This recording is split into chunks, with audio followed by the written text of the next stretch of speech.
Hoje é domingo, dia 11 de abril de 2021.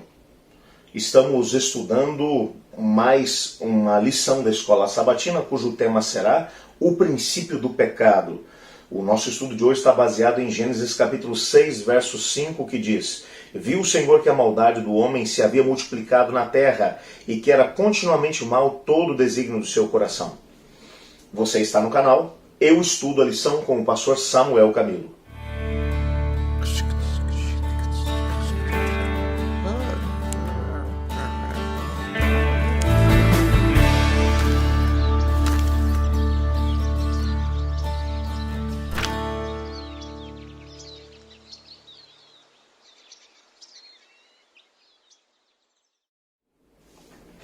O que precisamos entender quando vamos estudar a respeito da maneira como o Senhor Deus vê a humanidade é que Deus ele não faz algumas observações a respeito da humanidade.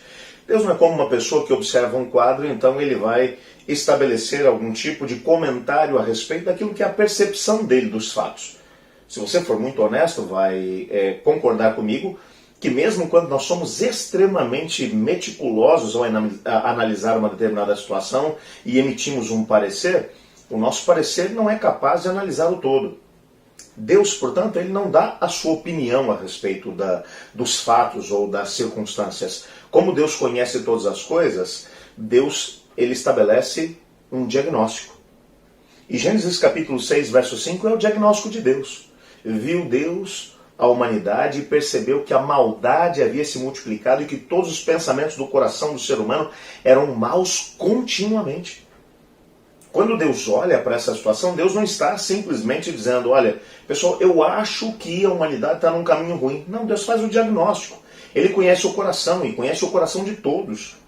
Ele trata a todos de forma individual. E quando Deus olha para a humanidade nos dias de Noé, ele vai dizer: esse pessoal saiu de controle.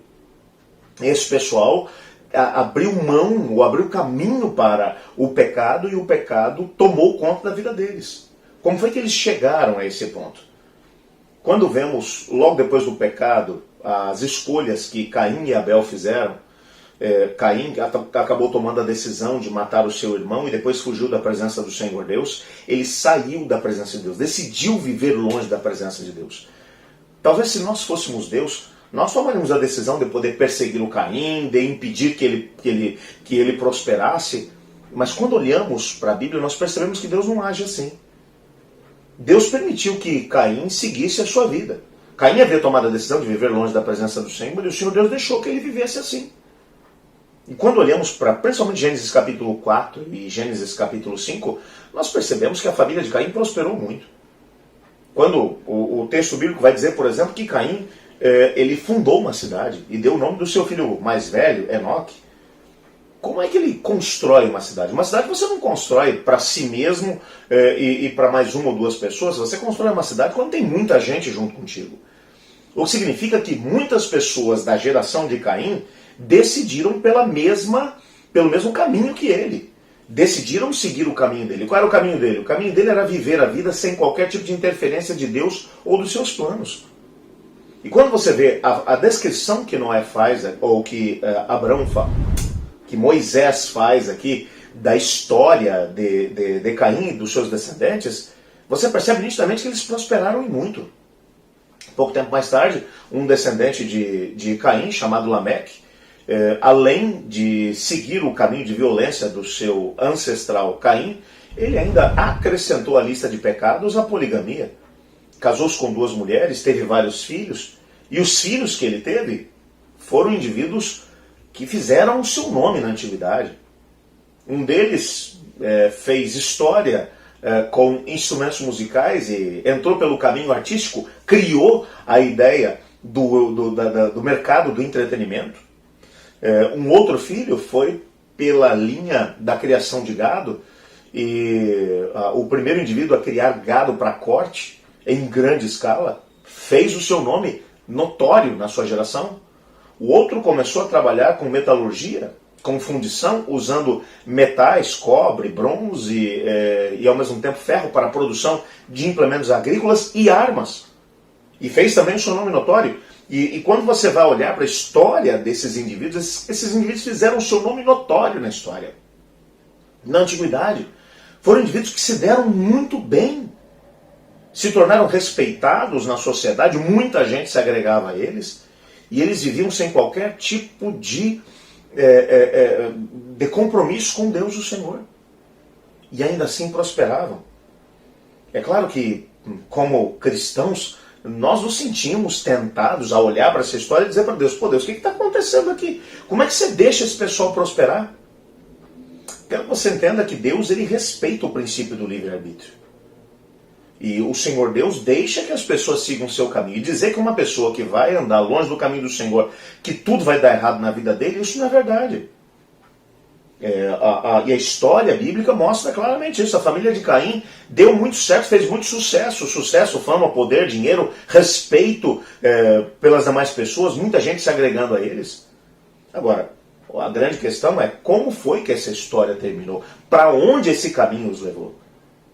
Compreenda que Jesus, quando foi falar sobre os caminhos que a humanidade tem, ele disse, olha, existem dois caminhos. Um é largo e espaçoso. Você olha para ele e ele chama a atenção. É o caminho da família do Caim. Um caminho largo e espaçoso. As pessoas parecem que estão felizes porque elas dão vazão aos seus sentimentos, aos seus desejos, buscam de forma incessante saciar a sua sede de poder, de fama, de riquezas, de prazeres. Mas para onde esse caminho vai levá-los? Jesus disse, é um caminho largo e espaçoso, mas que leva para a perdição e morte eterna. O caminho do Senhor é estreito, é apertado, mas poucos são os que andam por ele, mas esse é o caminho que leva à salvação e à vida eterna. E a promessa de Cristo é de que ele vai conosco em todo esse caminho. Você compreende que, num primeiro momento, o caminho da família de Caim pode parecer extremamente atrativo. Mas Gênesis capítulo 6, verso 5 diz onde é que ele chegou, para onde é que ele levou a descendência do Caim. Chegou um ponto em que a humanidade havia se tornado tão má que todos os pensamentos do seu coração eram perversos, maus. Se Deus não intervisse, eles destruiriam o planeta e ao mesmo tempo acabariam se autodestruindo.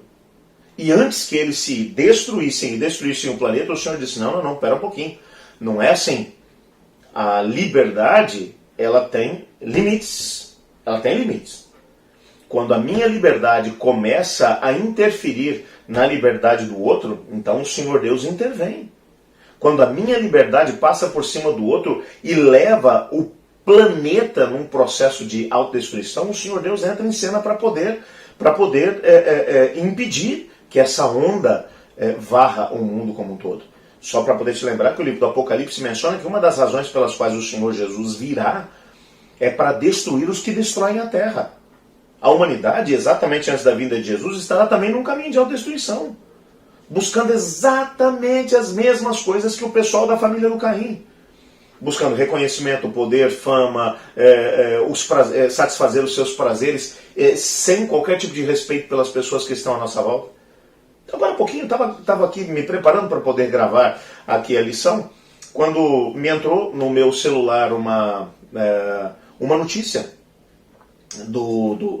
através do Google, e a notícia era a seguinte, que durante esse ano e 4 meses de pandemia, 7 brasileiros se tornaram bilionários no meio da pandemia. Como é que isso se explica? E o artigo, não cheguei a ler o artigo todo, mas o artigo dizia que alguns indivíduos souberam aproveitar a pandemia e enquanto boa parte da população desceu para a linha da miséria, eles souberam lidar com as circunstâncias para poder ganhar mais dinheiro, mais recurso ainda, em cima da miséria dos outros. Você repara que algumas coisas estão acontecendo aqui, a desigualdade que a gente vê no planeta é algo realmente brutal. Ricos cada vez se tornando mais ricos e os pobres cada vez mais pobres. A desigualdade que vai se criando, todas as grandes cidades com periferias abarrotadas de pessoas sofrendo. Guetos que são criados, que nós chamamos de comunidades, porque ficou politicamente incorreto chamar de favela. Porque são pessoas que estão vivendo abaixo da linha da pobreza, sem qualquer tipo de dignidade. que no meio dessa pandemia não tem o que comer, não tem o que comer. E 7 brasileiros se tornaram bilionários. Você repara que, você vê aqui o caminho da humanidade se tornando muito parecido, exatamente o que Jesus disse que teria lugar. Antes do seu retorno, as pessoas estariam vivendo exatamente com os mesmos princípios de vida que a geração antes do dilúvio. É a família de Caim ganhando terreno. Mas no meio disso tudo, o Senhor Deus ainda olhou e encontrou um homem. Nós vamos falar um pouco mais amanhã a respeito dele. Mas um homem que decidiu ir na contramão de toda essa onda de mal. E o Senhor Deus está esperando que mais pessoas se levantem nessa geração que tem que preparar o mundo para o retorno de Jesus, para poder dizer, peraí, gente, nós somos livres sim, mas a menos que sigamos o plano de Deus, seguiremos num caminho de autodestruição. Que claramente é o que a humanidade está trilhando nesse momento. Eu gostaria de orar pedindo a Deus para que nos desse a serenidade e ao mesmo tempo a clareza de espírito para tomarmos as melhores decisões e escolhermos viver o plano de Deus no meio de uma geração que tem desconsiderado completamente o assim diz o Senhor. Ore comigo. Obrigado, Senhor, porque na Tua palavra descobrimos que mesmo em tempos de maldade excessiva, como no tempo de Noé, ainda houve pessoas como o próprio Noé que tomaram a decisão de andar com o Senhor.